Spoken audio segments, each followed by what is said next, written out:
दुनिया में सबसे कम समय में अपना रुतबा और अमीर बनने का सफर तय किया है एलन मस्क ने। एलन मस्क आज किसी परिचय के मोहताज नहीं है। इनकी शख्सियत ही कुछ ऐसी है। वो आज दुनिया के सबसे अमीर आदमी हैं। पेपॉल, टेस्ला से लेकर बिना किसी डिग्री के रॉकेट बनाने तक का सफ़र इतना आसान नहीं था। इसी सफ़र पर लेकर चलते हैं आज आपको अपनी इस वीडियो में। कहानी लंबी है लेकिन मज़ेदार है, क्योंकि इतिहास जो है वो संघर्षों के बाद ही रचे जाते हैं। तो इस महान आदमी ने जो इतिहास रचा है उस कहानी को आज की वीडियो में आप ज़रूर सुनिएगा, अंत तक कहानी से जुड़े रहिएगा। कोई भी काम कितना भी कठिन क्यों ना हो, जिद और दृढ़ विश्वास से जरूर पूरा किया जा सकता है। एलन मस्क की उपलब्धियों और संघर्ष, उनकी मेहनत, लगन को देखते हुए इस कहानी को मैंने 2 पार्ट्स में डिवाइड किया है। एक पार्ट्स में हम इनकी बिजनेस में उपलब्धियां, संघर्ष, मेहनत और जो इन्होंने विश्व विजय आज प्राप्त की है उसके बारे में बात करेंगे, और दूसरे पार्ट में हम इनके जीवन के बारे में बात करेंगे। तो कहानी से जुड़े रहिएगा। तो बिना देर किए शुरू करते हैं। नमस्कार दोस्तों, मैं बिंदु त्यागी स्वागत करती हूँ आपका अपने YouTube चैनल लाइफ मैटर्स पर। तो आज हम बात कर रहे हैं एलन मस्क के बारे में। एलन मस्क का जन्म 28 जून 1971 को डरबन, साउथ अफ्रीका में हुआ था। इनके पिता का नाम एरोल मस्क था, जो इंजीनियर थे और पायलट भी थे, और इनकी माता एक मॉडल थी, उनका नाम माई मस्क था, और वो डाइटिशियन भी थी। क्योंकि आज हम सिर्फ इनके बिजनेस के बारे में बात करेंगे, तो इनकी पर्सनल लाइफ जो है वो मैं नेक्स्ट वीडियो में डिस्कस करूंगी। एलन मस्क ने जो पहली कंपनी स्टार्ट की वो अपने भाई के साथ मिलकर शुरू की थी, जिप2 के नाम से। उसमें इनके 7% शेयर थे। यह एक न्यूज़पेपर को सिटी गाइड करने का काम करती थी। 1999 में यह कंपनी कॉम्पैक्ट के पास चली गई और एलन को उसमें अपनी हिस्सेदारी के अनुसार $22 मिलियन प्राप्त हुए। 1999 में ही उन्होंने अपनी दूसरी कंपनी X.com, पैसों को ट्रांजैक्शन करने वाली, शुरू की। तब कॉन्फिनिटी नाम की एक कंपनी का भी यही काम था, और वह कंपनी भी X.com में मिल गई और X.com का नाम हो गया पेपॉल। उसके बाद एलन मस्क और पेपॉल के बोर्ड सदस्यों में अनबनी के चलते उन्होंने पेपॉल को बेचने का मन बनाया। बाद में eBay ने पेपॉल को खरीद लिया, जिससे एलन को $165 मिलियन मिले। ये तो थी शुरुआत। इतने पर भी एलन मस्क रुकने वाले कहाँ थे। अभी और इतिहास रचना बाकी था। चलिए कहानी में आगे बढ़ते हैं। इन्होंने आगे भी किस्मत आजमाने की सोची। हाथ में थे $165 मिलियन। कुछ बड़ा करना था, कुछ बेहतर करना था। तो शुरुआत हुई स्पेस एक्स की। चलिए इसकी भी कहानी बताते हैं आपको, वो भी इंटरेस्टिंग है। अंत तक हमारे चैनल पर बने रहिए। एलन मस्क सर दुनिया को मंगल ग्रह पर बसाना चाहते हैं। उन्होंने सोचा है कि अगर कभी अर्थ पर कोई आपदा आई तो सेकंड प्लान होना चाहिए, जिससे एलन मस्क ने 2001 में मंगल ग्रह से संबंधित ग्रीन हाउस प्रयोग के लिए मार्स ओएसिस प्रोजेक्ट पर काम करना शुरू किया। इसी सपने को पूरा करने के लिए वो पहुंच गए 2003 में रसिया। वहां पर वह 3 इंटरकॉन्टिनेंटल बैलिस्टिक मिसाइल्स रॉकेट लेना चाहते थे, लेकिन एक रॉकेट की कीमत थी $8 मिलियन, जो काफ़ी महंगा था क्योंकि हाथ में थे $165 मिलियन।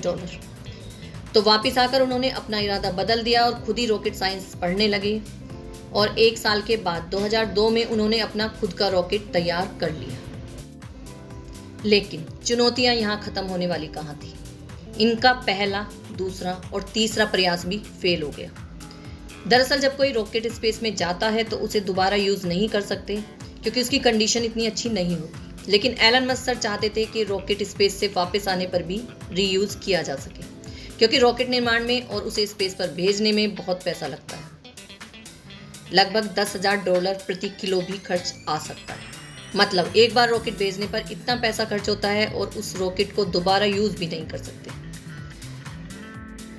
3 प्रयासों के बाद भी जब एलन मस्क फेल हो गए, अब एलन मस्क के पास सिर्फ इतने पैसे थे कि अगर उनका चौथा प्रयास भी फेल हो गया तो वो और उनकी फैमिली सड़क पर हो गई। लेकिन इतने पर भी ये रुके नहीं। इन्होंने एक और प्रयास किया और फाइनली उनकी जीत हुई। इन्होंने बहुत कम लागत में रॉकेट बनाया। आज स्पेस एक्स में बनाया हुआ रॉकेट नासा भी यूज़ करती है। स्पेस एक्स बहुत ही कम लागत में यानी विनिर्माण की मदद से रॉकेट को अंतरिक्ष तक पहुंचाती है।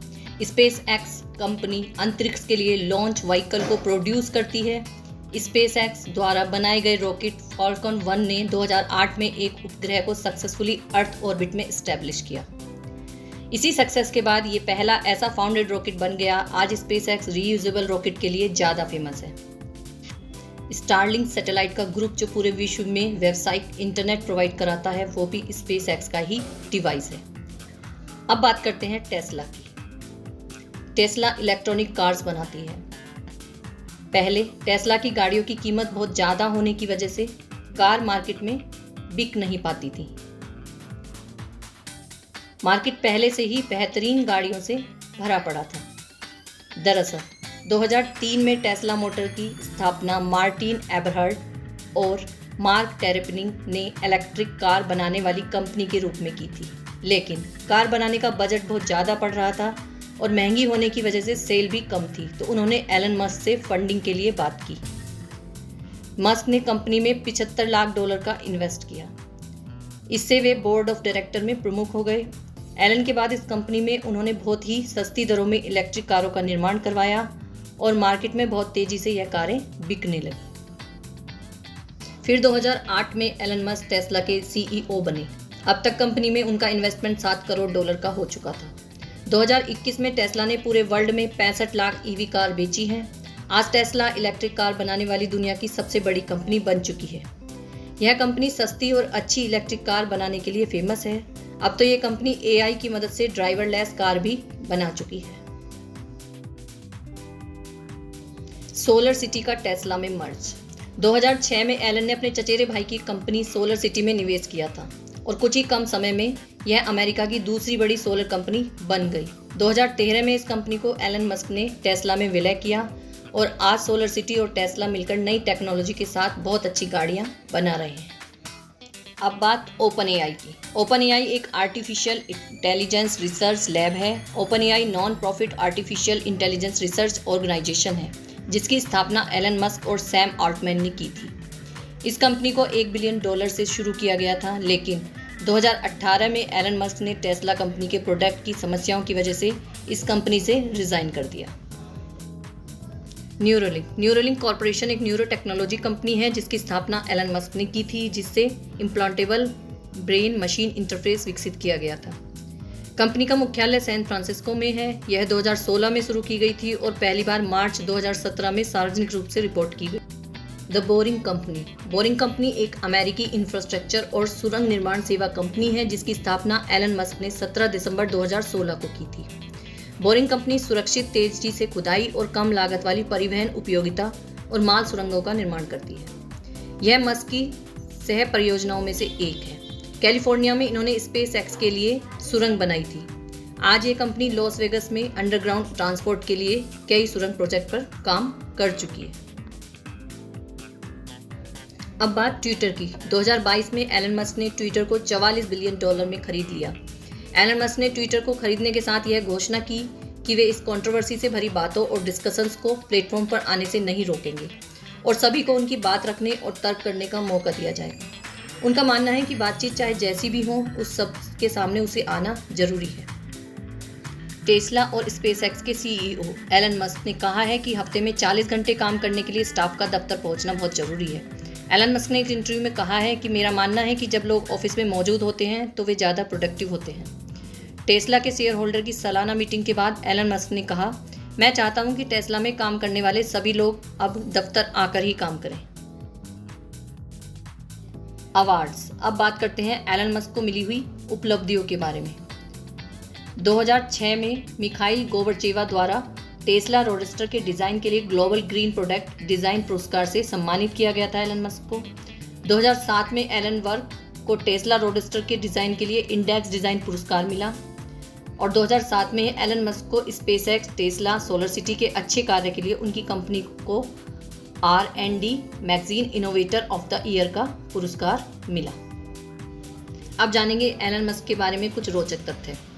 एलन मस्क जब कॉलेज में थे तो उनके पास इतने पैसे नहीं हुआ करते थे, इसलिए वो केवल हॉट डॉग और संतरों से ही अपना पूरा दिन गुजार देते थे और जब उन्हें यह भी नहीं मिलता था तो वे केवल पास्ता के साथ हरी मिर्च और सॉस से ही अपनी भूख मिटा लेते। एलन को उनके रिस्क लेने की क्षमता के कारण आयरन मैन भी कहा जाता है।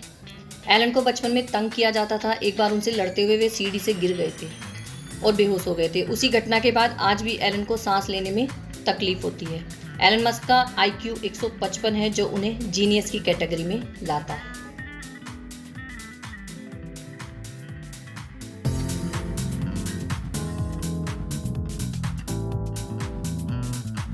एलन मस्क एक बार फिर दुनिया के सबसे अमीर शख्स बन चुके हैं। टेस्ला के सीईओ ने फ्रांस के उद्योगपति बर्नार्ड अर्नाल्ट को पीछे छोड़ा है। एलन मस्क की संपत्ति में पिछले कुछ दिनों से बढ़ोतरी हुई है। वहीं पेरिस ट्रेडिंग के बर्नार्ड अर्नाल्ट LVMH के शेयरों में 2.6% की गिरावट हुई है।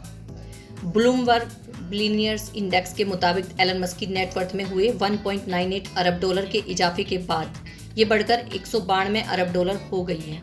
संपत्ति में आई इस उछाल के चलते वे दूसरे नंबर से अरबपतियों की लिस्ट में पहले पर पहुंच गए हैं और एक बार फिर उनके सिर पर दुनिया के सबसे अमीर व्यक्ति का ताज सज गया है। इसकी वजह रही है उनकी ऑटो कंपनी टेस्ला के शेयरों में इजाफा। इस साल टेस्ला के स्टॉक्स में 90% की बढ़ोतरी दर्ज की गई है। इसके चलते एलन मस्क ने 2023 में ही अपनी संपत्ति में 36% यानी 50 अरब डॉलर जोड़े हैं। एलन मस्क की प्रतिदिन की आय जो कि लगभग 432 बिलियन डॉलर प्रतिदिन है। अब बात करते हैं इस महान आदमी के विचारों के बारे में। इनका कहना है, जीवन में कभी भी नई चीज करने से डरो मत। मैं चाहूंगा मैं मंगल ग्रह पर मरूं, बस से टक्कर होने से नहीं। मुझे लगता है साधारण लोगों के लिए असाधारण काम करना ज़्यादा आसान है। अगर आप किसी काम में असफल नहीं हो रहे हैं तो आप नई चीज़ों का आविष्कार नहीं कर रहे हैं। पहले आपको ये मानना होगा कि कुछ संभव है, उसके बाद ही संभावनाएं घटित होंगी। जिद्दी होना भी जरूरी है। आपको तब तक हार नहीं माननी चाहिए जब तक हार मानने को मजबूर न हो जाए। मेरी प्रेरणा किसी कंपनी में यही रही है कि दुनिया में कुछ बदलाव आए। एलन मस्क की अद्वितीय और वैज्ञानिक दृष्टिकोण ने उन्हें एक महान उद्यमी बना दिया है। उनके योगदान की वजह से ऊर्जा और परिवहन क्षेत्र में क्रांति हुई है। उनके सपने में इंसान का अंतरिक्ष में बसना, सौर ऊर्जा का उपयोग, सुरक्षित और दुर्गम ट्रांसपोर्टेशन के लिए उच्च स्पीड हाइपरलूप्स और मानवता के लिए विज्ञान और तकनीक का उपयोग है। इस प्रकार एलन मस्क की अनोखी कहानी उद्यम, संघर्ष, सफलता और विज्ञान के माध्यम से हमें प्रेरणा देती है। उन्होंने अपने सपनों को साकार करने के लिए साहस, विश्वास और कठिनाइयों का सामना किया है। उनकी कहानी हमें यह सिखाती है कि कठिनाइयां हमारे मार्ग का हिस्सा हो सकती हैं, लेकिन अगर हम संघर्ष करें और निरंतरता से काम करें तो हम सफल हो सकते हैं। एलन मस्क ने हमें यह सिखाया है कि जब हम अपने आप में विश्वास रखते हैं तो हमारे लिए कुछ भी संभव है। ये थी कहानी एलन मस्क के बारे में, उनके बिजनेस के बारे में, उनके संघर्ष और सफलता के बारे में। आपको वीडियो कैसी लगी? अगर आपको वीडियो पसंद आई है तो लाइक कीजिए और पहली बार चैनल पर आए हैं तो मेरे चैनल को सब्सक्राइब कीजिए। नेक्स्ट वीडियो में हम एलन मस्क की शादी के बारे में, उनके निजी जीवन के बारे में, उनके बच्चों के बारे में ये डिस्कस करेंगे। ये स्टोरी भी जल्दी पब्लिश होगी, तो आप हमारे चैनल से ही जुड़े रहिएगा। आज की वीडियो कैसी लगी लाइक करिएगा, वीडियो को, चैनल को सब्सक्राइब कीजिएगा। कोई सजेशन देना चाहते हैं तो कमेंट कीजिएगा। मैं बिंदु त्यागी आपसे इजाज़त चाहती हूँ। Thank you.